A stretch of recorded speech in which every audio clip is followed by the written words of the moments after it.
ಕಾಂಗ್ರೆಸ್ ತತ್ವ ಸಿದ್ಧಾಂತಗಳನ್ನು ನಂಬಿ ಸಮಾಜ ಸೇವಕ ಬಿಜೆಪಿ ಮುಖಂಡರಾದ ಶ್ರೀ ಶಾಂತಗೌಡ ಎಸ್ ಪಾಟೀಲ್ ಹಾಗೂ ಉದ್ಯಮಿ ಶ್ರೀ ಶರಣು ಸಜ್ಜನ, ಶ್ರೀ ಮಲ್ಲಣ್ಣ ಅಪರಾಧಿ, ಶ್ರೀ ಹುಲಗಪ್ಪ ನಾಯಕ ಮಕ್ಕಳ, ಶ್ರೀ ಬಾಪುಗೌಡ ಪಿರಾಪೂರ, ಬಂಜಾರ ಸಮಾಜದ ಮುಖಂಡ ಶ್ರೀ ಬಹದ್ದೂರ ರಾಠೋಡ, ಗುತ್ತಿಗೆದಾರ ಶ್ರೀ ಚನ್ನಪ್ಪ ವಿಜಯಕರ ಅವರಿಂದು ಅಪಾರ ಬೆಂಬಲಿಗರೊಂದಿಗೆ ಪಕ್ಷಕ್ಕೆ ಸೇರ್ಪಡೆಗೊಂಡರು.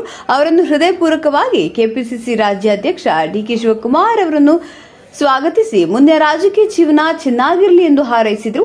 ಈ ಸಂದರ್ಭದಲ್ಲಿ ಮಾಜಿ ಸಚಿವರು ಶ್ರೀ ಅಪ್ಪಾಜಿ ಎಸ್ ನಾಡಗೌಡ, ಬ್ಲಾಕ್ ಅಧ್ಯಕ್ಷ ಗುರು ತಾರನಾಳ, ಬಾಪುರಾಯ ದೇಸಾಯಿ, ಪ್ರಭುರಾಜ ಕಲಬುರ್ಗಿ, ಸುಧೀರ್ ನಾವದಗಿ, ಮುತ್ತುಕಡಿ, ರಾಯನಗೌಡ ತಾತರಡ್ಡಿ, ಪುರಸಭೆ ಸದಸ್ಯರು ಶ್ರೀ ಅಲ್ಲಾಬಕ್ಷ ಡವಳಗಿ, ವೀರೇಶ್ ಹಡಲಗೇರಿ, ವೀರೇಶ್ ಪಾಟೀಲ್, ಕಾಮರಾಜ ಬಿರಾದಾರ, ಕಾಂತು ಚಲವಾದಿ ಇನ್ನಿತರ 5 ಬಾರಿ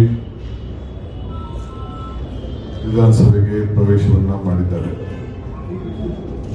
ನಮ್ಮ ಜೊತೆಯಲ್ಲಿ ಒಟ್ಟಿಗೆ ನಾವೆಲ್ಲ 89ರಿಂದ ಶಾಸಕರಾಗಿದ್ದರು. ಕಳೆದ ವಿಧಾನಸಭೆಯಲ್ಲಿ ಅವರು ಸೋತಿದ್ರು. ಅವರ ಕ್ಷೇತ್ರದ ಸುಮಾರು 100ಕ್ಕೂ ಹೆಚ್ಚು ಮುಖಂಡಗಳು ಬಿಜೆಪಿ ತೊರೆದು ಇವತ್ತು ಕಾಂಗ್ರೆಸ್ ಪಕ್ಷಕ್ಕೆ ಸೇರ್ಪಡೆ ಆಗ್ತಾ ಇದ್ದಾರೆ.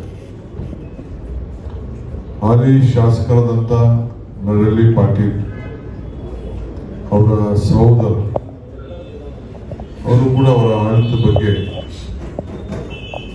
ಬೇಸತ್ತು ಮುಂದಕ್ಕೆ ಈ ರಾಜ್ಯದಲ್ಲಿ ಕಾಂಗ್ರೆಸ್ ಪಕ್ಷನೇ ಬರಬೇಕು, ಹಿಂದೆ ನಾವೆಲ್ಲ ಕಾಂಗ್ರೆಸ್ ಇದ್ದವರು ಅಂತ ಹೇಳಿ ಅವರ ಜೊತೆಯಲ್ಲಿ ಬಾಪುಗೌಡ,